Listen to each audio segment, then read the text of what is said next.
Bonjour à tous, s'il vous plaît mademoiselle, rentrez votre stabilo, on n'est pas là pour... voilà, hein. Donc aujourd'hui nous allons travailler sur les filtres en ingénierie en électronique. Monsieur, c'est quoi un filtre? Oui, dites-moi. Allez, qu'est-ce qu'un filtre? Ah Yann, qu'est-ce que c'est un filtre? Mais pourquoi tu me réveilles? Ah Yann. Ouais, il y a le prof. Désolé monsieur. C'est quoi un filtre? Mais un filtre? Non, qu'est-ce que c'est? C'est ça. Ça commence avec de l'humour. Ouh là là.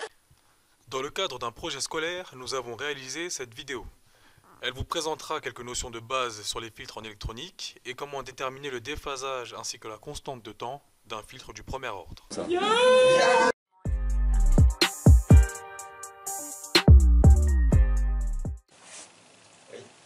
Mais du coup, monsieur, donc sérieusement, qu'est-ce qu'un filtre? Très bonne question Astou. Alors un filtre, c'est un circuit électronique qui réalise une opération de traitement du signal. Autrement dit, il atténue certaines composantes d'un signal et en laisse passer d'autres. Nous avons les filtres passe-haut qui atténuent les basses fréquences et les filtres passe-bas qui atténuent les hautes fréquences. Voyons maintenant comment réaliser un filtre du premier ordre. Alors, pour réaliser un filtre du premier ordre, vous aurez besoin d'un condensateur et d'une résistance. Connectez les deux dipôles en série sur la breadboard. Puis, nous allons placer un nœud entre la résistance et le condensateur pour obtenir notre signal de sortie. Voilà, vous avez réalisé un filtre du premier ordre. À présent, nous allons nous intéresser au déphasage. Donc tout d'abord, qu'est-ce que le déphasage? Le déphasage, on peut s'imaginer ça un peu comme un retard, pas forcément temporel, entre deux signaux. On peut imaginer que les signaux ont deux possibilités. Soit ils se suivent, donc c'est-à-dire qu'ils sont au même endroit au même moment, c'est ce qu'on appelle en phase.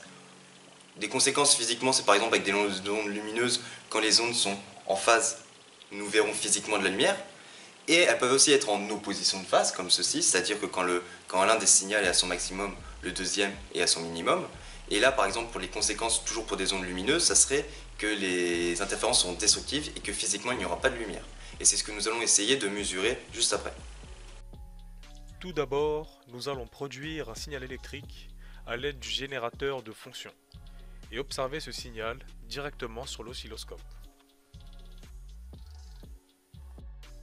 Ensuite, reprenons notre filtre. Le fil rouge est la borne plus du générateur. C'est par là que le courant va circuler. Il va donc imposer le sens au circuit. Comme nous le voyons ici, il est directement relié à la résistance. Le courant va donc passer par la résistance avant d'atteindre le condensateur. Nous sommes donc en présence d'un circuit RC, un filtre passe-bas. Pour pouvoir observer notre signal après filtrage, vous devez connecter un fil sur la borne de sortie de notre filtre. Ensuite, connectez directement ce fil sur la borne plus de l'oscilloscope. Voilà, nous pouvons observer notre signal filtré en jaune.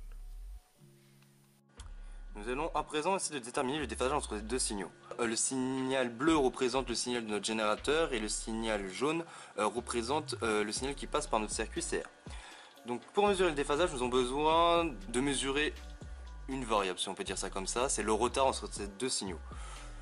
Le retard entre ces deux signaux, voilà, c'est vraiment sur un même point donné, donc là c'est Y est égal 0, la ligne que vous voyez blanche juste ici. Si les deux signaux auraient été identiques, ils seraient croisés au même point, sauf que là on voit qu'il y a un petit décalage, c'est ce décalage temporel que nous avons lié. Donc j'ai donc placé un premier curseur juste ici au croisement de l'axe X avec la courbe jaune et de même avec la courbe bleue. Nous pouvons lire un retard temporel de 90 microsecondes. En plus de cela, pour calculer le déphasage, il nous faut la période du signal qui passe par le circuit. On peut le savoir comment? Soit avec la fréquence qu'on a donnée par notre générateur de fonction, soit on peut également la lire grâce à l'oscilloscope. Très simple, on voit que par exemple de là à là, le signal jaune a fait une période. Nous avons... Donc on le verra en nombre de secondes, microsecondes d'ailleurs. Le signal jaune a fait une période. Hop, tac, tac, tac, sur n'importe quoi. Curseur 2, on prend le curseur 2 et on place juste ici. On s'assure bien que là où nous avons placé nos curseurs, il y a bien une période qui a été effectuée. C'est le cas. On constate que que la période se fait en 1 milliseconde. 1,01, on va arrondir à 1 milliseconde. À partir de ces deux temps, on va pouvoir calculer le déphasage qui est égal au rapport de ces deux temps fois le 2π, ce qui va nous donner un déphasage en radians par seconde. Alors il faut savoir qu'un circuit RC possède une constante de temps, notée taux. Cette constante de temps représente le temps nécessaire que met le condensateur du circuit à se recharger à 63% de sa valeur finale. Alors pour déterminer taux, il y a deux moyens possibles. Soit en faisant le produit R fois C, ou soit en le déterminant graphiquement. Avant de déterminer graphiquement taux, il va vous falloir déterminer les 63% de votre amplitude. Par exemple, si vous avez sélectionné 10 volts, les 63% représenteront 6,3 volts. C'est une donnée qui nous sera nécessaire et utile pour la suite. Placez maintenant votre générateur de fonctions en mode Square.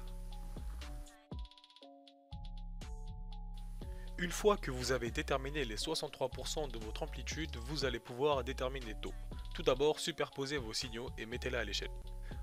Ensuite, sélectionnez le menu curseur. Vous allez avoir deux curseurs à votre disposition. Placez le premier curseur sur la pente ascendante du signal non filtré, ici le signal bleu. Ensuite, placez le deuxième curseur au niveau de la tension associée à vos 63% d'amplitude. Ici, 3 volts, car 63% de 5 volts font 3 volts.